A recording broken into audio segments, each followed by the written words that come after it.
honey. I was born in Oakland, California, so I'm a local native, and grew up in, moved in San Pablo area, San Pablo, Richmond area. And my dad got a gas station in 1957, and so naturally, in addition to going to school, I worked at the gas station, and my dad was very safety conscious as well. And in fact, in '62, when they came out with seatbelts, we installed a lot of seatbelts in a lot of the older cars, because safety was a big deal. And so I worked there. Then in high school, I saw a PG&E crew work by and put a pipeline right in front of our station. I said, wow, that looks pretty cool. Wouldn't mind doing some of that stuff.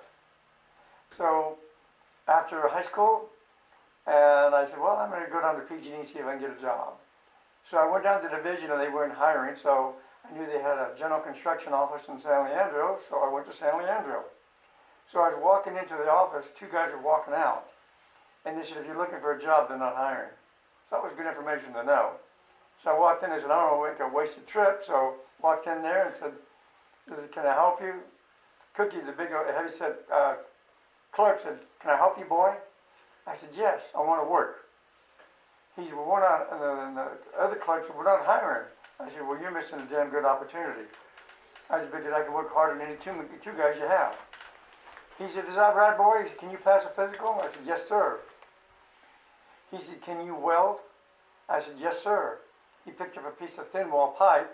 He said, can you weld this thin wall pipe? I said, that's not thin wall pipe.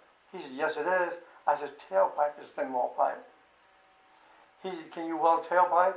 I said, since I was about 10 years old, I can. I weld tailpipe, I knew arc welding and also acetylene welding. He said, do you think you could pass the test? Go home and study and come back and pass the test? I said, how about if you give me the test and then I can go home and come back to work for you? So that's exactly what they did, and I passed it, and I passed the physical. But ironically, I came to work as a laborer, not as a welder, even though I could pass the test. And I was really good on running equipment. So I ran equipment on the farm, and so I was very good at that. So it's well, I went up there and I became a wrapper, then an equipment operator, truck driver, and all those. And before long, I was running the backhoe. And then after that, they decided, well, we want to have you be a foreman. I said, well, I really like what I'm doing. And so they said, well, you can keep the backhoe on the job. And that lasted about 2 days, and that was gone. And so I pushed the crew, and I ran little services, and also run big pipelines. And safety was the #1 thing. And I'd tell my men, I'd tell board every morning about safety, what we're going to do. Now, if anybody knows how to do this job safer, please speak up and tell us. Because safety is the only biggest thing, and any member of this crew can shut down this job if there's a safety violation. That's my policy. And I didn't yell it into the crews. If you hear me yelling, that means it's dangerous, something's happening. So that was my attitude. And then about 11 years later, I had a job in Pleasant Hill.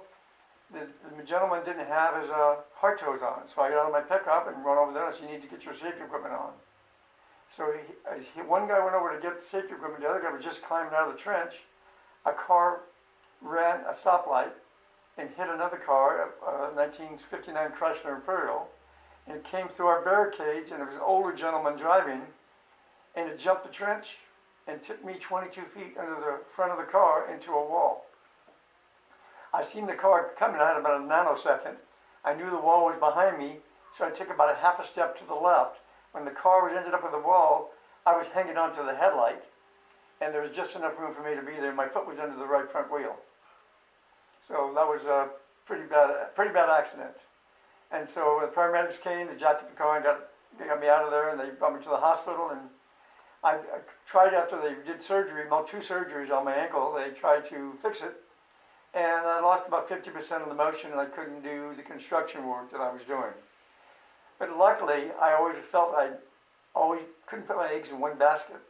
So I started going to junior college right after I went to work for PG&E. It took me about 10 years to get my 2-year degree, but I got my 2-year degree. So consequently, I didn't have to start off with something else. I just wrote a resume, sent it to San Francisco, and they basically gave me 4 or 5 different job opportunities. And I took the one with safety, health, and claims because safety was my game. So that's what I wanted to do. So after that, I wanted to get into safeties, but I did workers' comp for 3 years, Then opening came in Chico, California. I moved up there for safety. And Ron had been up there two times prior to me, the second guy prior to me. And it was a great area, and I wanted to stay there forever. I loved it. Safety was my thing. I spent a lot of time out there in the field. Like Ron, also showed up at the job crew meetings. And so if you stop safety at the beginning, where they bring up that issue, you eliminate the accidents. So that's what I did.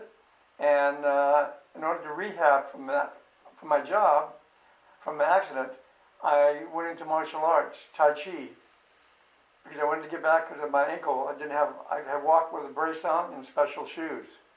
So I wanted to get out of that. So I had a good friend, John Yee, who used martial arts, and it took me 2 years to eliminate my brace and get back in regular shoes. So it was a long struggle, but I worked really hard, kept on working there, and I spent 35 years doing martial arts, Tai Chi, Kung Fu, and 8.5 years of kickboxing. And then after I retired from PG&E after 45 years, I continued learning my Sifu of the academy. Chinese Martial Arts Academy was a Chinese medicine doctor. So I learned from him and started studying Chinese medicine for the last 10 years. And so I know how to do Chinese massage, Thai massage, but safety was always my main thing that I wanted to do. Safety is my thing, always has been. And in fact, PG&E did an article about me in 2015 about safety. Safety never retires, always stays with you all the time. But in addition to that, I have a family with 3 children, and raised them, and they're all doing well. 2 of them, one's in education, one works for PG&E. My daughter works for PG&E. My son is a principal of a high school, and my younger son works in Hong Kong here for Morgan Stanley. But I continued to work. I had a 41 pickup I kind of rehabbed, and several other ones rehabbed. And I rehabbed this one. This is a 1985 Mercedes 380 SL. And this is a picture of me in my martial arts outfit.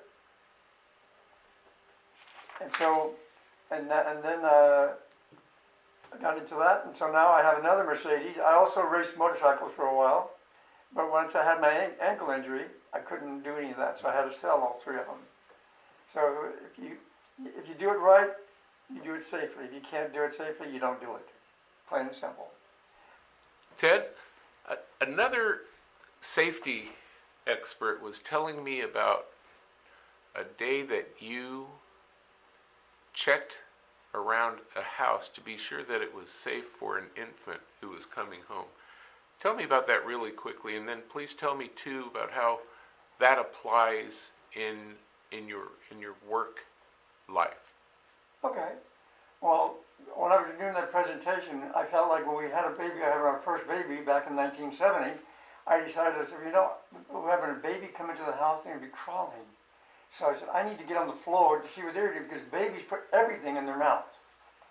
So I got on the floor and went through the whole house and cleaned everything and made sure there was nothing there that they could find on the floor when they start crawling and put it in their mouth. That's what babies do.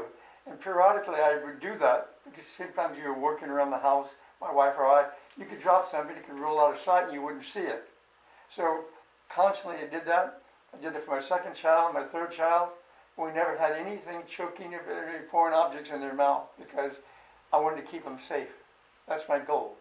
Now, are there parallels to that in the workplace? Absolutely. No matter what kind of work you're doing, you want to make sure that if you haven't done that particular job before and you're supervising it, you want to talk to the person, you want to observe the person and how they're doing things to make sure you understand where they're coming from. Because if you don't understand how and why they're doing their job and how to do it safely, you can't help them. You have to make sure you understand what's going on. And then once you understand, institute safety procedures. And it was difficult for me when I first started as a supervisor with PG&E, because I was supervising the guys I work with. And that's always very tough to do that, because they're just your buddy and they try to treat you like a buddy. And I said, no, but they knew I was safety conscious I was, and I continued to be. And I said, I know we're friends, And you have to do it my way, safety-wise, and if you can't do that, you can't be on my crew. That's all there is to it. And I've never had any accidents during the time I was a supervisor.